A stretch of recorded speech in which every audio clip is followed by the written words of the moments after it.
আসসালামু আলাইকুম স্যার। ওয়ালাইকুম আসসালাম।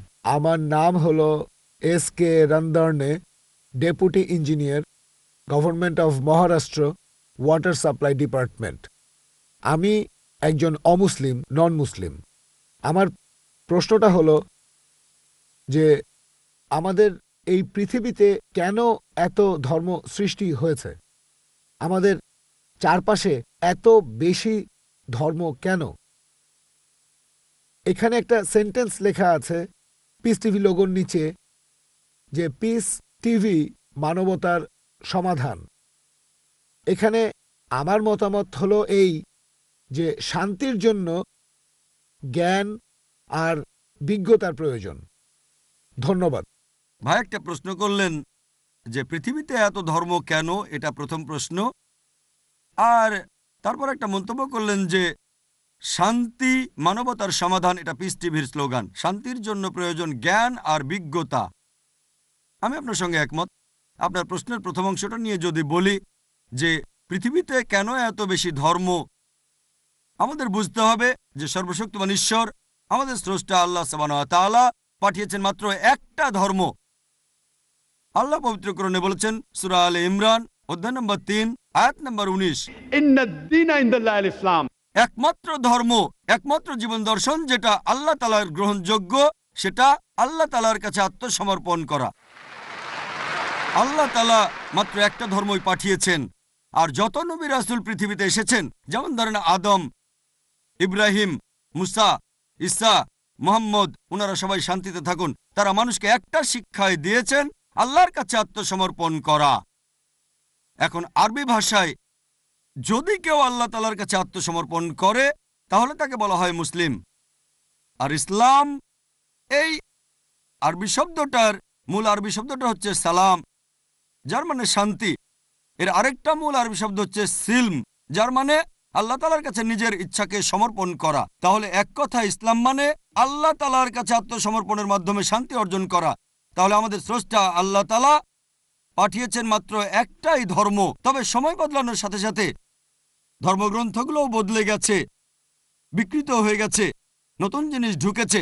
আর এই ধর্মগ্রন্থ বদলানোর ব্যাপারে আল্লাহ পবিত্র কোরআনে বলেছেন সূরা বাকারা অধ্যায় নম্বর 2 আয়াত নম্বর 79, ফাওয়াইলুল লিল্লাযীনা ইয়াকতুবুনাল কিতাবা বিআইদিহিম সুম্মা ইয়াকুলুনা হাযা মিন ইনদিল্লাহ লিয়াশতারু বিহি সামানান কালিলা ফাওয়াইলুল লাহুম মিম্মা কাতাবাত আইদিহিম ওয়াইলুল লাহুম মিম্মা ইয়াকসিবুন। দুর্ভোগ তাদের যারা নিজ হাতে কিতাব রচনা করে আর বলে এটা আল্লাহর নিকট হতে। তারা এটা বলে তুচ্ছ মূল্য প্রাপ্তির জন্য। তাদের রচনার জন্য শাস্তি তাদের, যা উপার্জন করে সেজন্য শাস্তি তাদের। আল্লাহ তাআলা পাঠিয়েছেন অনেক আসমানি কিতাব, অনেক ইনস্ট্রাকশন ম্যানুয়াল। সময় বদলানোর সাথে সাথে এই ইনস্ট্রাকশন ম্যানুয়াল, আল্লাহর এই আসমানি কিতাব বদলে গেছে। যখন কোনো কিতাব বিকৃত হয়ে গেছে, আল্লাহ নতুন রাসূল পাঠিয়েছেন আর নতুন কিতাব। এইভাবে অনেক দিন চলেছে। তারপর আল্লাহ পাঠালেন সর্বশেষ ও চূড়ান্ত নবী মুহাম্মদ সাল্লাল্লাহু আলাইহি সাল্লামকে, আর সর্বশেষ ও চূড়ান্ত আসমানি কিতাব কোরআন নাজিল করলেন। এর আগে যেসব নবী রাসূল এসেছিলেন, আমাদের প্রিয় নবী মুহাম্মদ সাল্লাল্লাহু আলাইহি সাল্লাম বলেছেন যে আল্লাহ তাআলা এই পৃথিবীতে 1,24,000 নবী রাসূল পাঠিয়েছেন। পবিত্র কোরআনে মাত্র 25 জনের নাম বলা হয়েছে, অন্যদের নাম আমরা জানি না।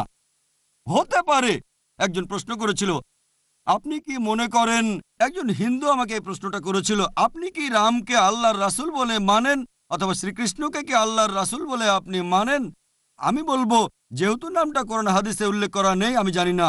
আমি জানি না, হতে পারে রাসূল অথবা নাও হতে পারে, নিশ্চিত করে বলতে পারছি না। তবে এ কথাটা মানতে হবে, যেসব নবী রাসূল এসেছেন নবী মুহাম্মদ সাল্লাল্লাহু আলাইহি সাল্লামের আগে, তারা ছিলেন সেই সময় আর সেখানকার মানুষের জন্য। তাহলে রাম যদি আল্লাহ রাসূল হয়েও থাকেন, যদি কৃষ্ণ আল্লাহ রাসূল হয়েও থাকেন, তারা এসেছিলেন সেখানকার মানুষ আর সেই সময়ের জন্য। বর্তমানে পৃথিবীর সব মানুষ, তারা থাকতে পারে ভারতে অথবা আমেরিকায় বা সৌদি আরবে বা কানাডায় বা ইংল্যান্ডে, পৃথিবীর যে কোনো জায়গায় তারা মানবে সর্বশেষ ও চূড়ান্ত নবী মুহাম্মদ সাল্লাল্লাহু আলাইহি সাল্লামকে এবং সর্বশেষ ও চূড়ান্ত আসমানি কিতাব পবিত্র কোরআন।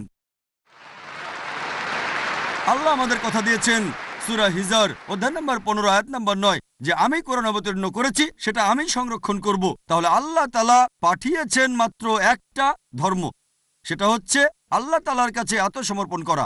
ইসলাম মানে আল্লাহর কাছে আত্মসমর্পণ করার মাধ্যমে শান্তি অর্জন করা। আর আপনি বললেন জ্ঞান এবং বিজ্ঞতা দিয়ে শান্তি অর্জন করা যায়। হ্যাঁ, কার কাছ থেকে জ্ঞান? সবচেয়ে সেরা কে?